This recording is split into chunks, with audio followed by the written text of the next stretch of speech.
नमस्कार दोस्तों, मैं आप लोगों का दोस्त और स्टेनो कॉर्नर का होस्ट आप लोगों का स्टेनो कॉर्नर में एक बार फिर स्वागत करता हूं। दोस्तों, आज हम लिखने जा रहे हैं 1000 शब्दों की हिंदी डिक्टेशन, जिसकी गति रहेगी 120 शब्द प्रति मिनट। तो आइए तैयार हो जाइए। Ready, 1 2 3 start. आइए आज हम अपने विचारों को उस दिन तक ले जाएं जब हमने गणराज्य की घोषणा की थी। अपनी विकास की योजनाओं के संबंध में हमने वास्तव में काफ़ी प्रगति की, परंतु क्या हम भारत के सब नागरिकों को दरिद्रता, अभाव तथा कष्ट से मुक्त करा पाए हैं? प्रकृति की शक्तियों को अपने अधीन करने और जनता के कल्याण के लिए उन्हें नियंत्रण में लाने की दिशा में भी हम आगे बढ़े हैं, किंतु हम यह नहीं भूल सकते कि कुछ महीने ही हुए हमें भारत के उत्तर पूर्वी प्रदेशों में भयानक बाढ़ का सामना करना पड़ा था, जिसके कारण यातायात के साधन छिन्न भिन्न हो गए और वहाँ की जनता को भारी हानि उठानी पड़ी। निसंदेह साक्षरता, प्रसार और रोगों के निराकरण के महत्वपूर्ण उपाय भी हमने सोचे। यद्यपि अभी भी देश के बहुत से भागों में निरक्षरता और बीमारी पर्याप्त मात्रा में दिखाई देती है, जन कल्याण की योजनाओं को हम बराबर आगे बढ़ाते रहेंगे। यह हमारा दृढ़ संकल्प है, इसमें संदेह नहीं किया जा सकता। इन योजनाओं के पूरे होने के संबंध में जो प्रयास अब तक किया गया है, उसमें भी हमें असंतुष्ट नहीं होना चाहिए। फिर भी जो कुछ अब तक किया जा सका है, यदि वह बहुत चमत्कारी नहीं दिखता, तो उसका कारण यह है कि अभी निर्माण कार्य जारी है और समाप्त नहीं हुआ है। राष्ट्र के निर्माण में समय की आवश्यकता होती है।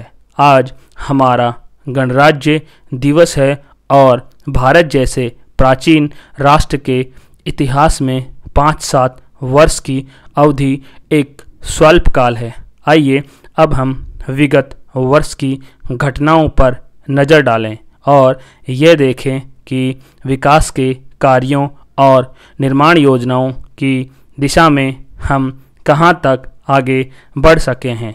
यदि मुझसे यह कहा जाए कि बीते वर्ष की घटनाओं का वर्णन मैं एक वाक्य में करूं, तो मैं कहना चाहूँगा कि संविधान में दिए गए निर्देशों अनुसार हमने समस्त राष्ट्रों को ऐसे ढंग से जुटाना आरंभ कर दिया जिससे यह स्पष्ट हो जाता है कि भारत में कल्याणकारी राज्य की स्थापना का श्री गणेश हो चुका है। पिछले वर्षों में हमने जो संकल्प और दावे किए थे, अब वे मूर्तिमान होने लगे हैं। इसलिए अब यह समझना कठिन नहीं है कि राष्ट्र किधर जा रहा है और आगामी 10 या 15 वर्षों में हम किस स्थिति में होंगे। महान नदी घाटी परियोजनाओं पर कार्य बराबर जारी है। इनमें से एक योजना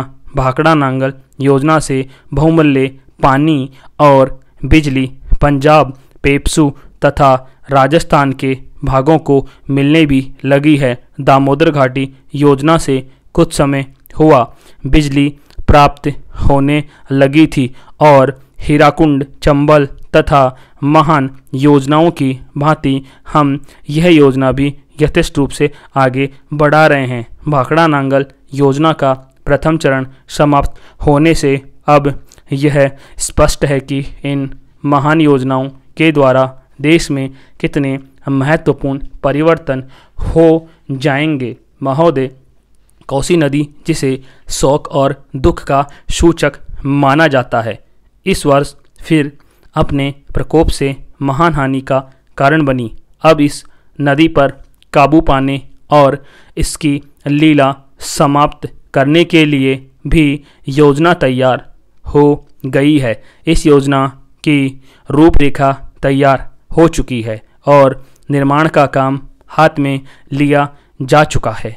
आशा है इस योजना के निर्माण से बड़े पैमाने पर जनसाधारण को सेवाएं उपलब्ध होंगी। जब ये नया परीक्षण सफल होगा तो महान योजनाओं के निर्माण में और भारत की महान जनशक्ति के उपयोग के संबंध में हमारी जानकारी और अनुभव में महत्वपूर्ण वृद्धि होगी। औद्योगिकीकरण के क्षेत्र में उन्नति, उत्पादन में और अधिक वृद्धि होगी और भारत की प्रति व्यक्ति आय में वृद्धि विचाराधीन वर्ष की महत्वपूर्ण बातें हैं। औद्योगिकीकरण के साथ ही रोजगार के क्षेत्र को विस्तृत करने के प्रयत्न भी बराबर जारी है। कुटीर उद्योगों और उद्योग धंधों को प्रोत्साहन देकर औद्योगिकीकरण और रोजगार में समुचित संतुलन स्थापित करने का प्रयास किया जा रहा है।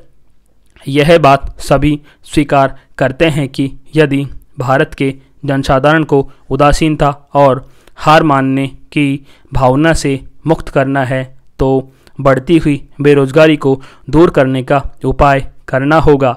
इस दिशा में घरेलू उद्योग धंधे बहुत से लोगों को आंशिक या पूर्ण उपयोगी काम देकर इस समस्या का बहुत कुछ समाधान कर सकते हैं। इसलिए पंचवर्षीय योजनाओं में पुराने घरेलू उद्योगों को पुनर्जीवित करने और चालू कुटीर उद्योगों को प्रोत्साहन देने की व्यवस्था की जा रही है।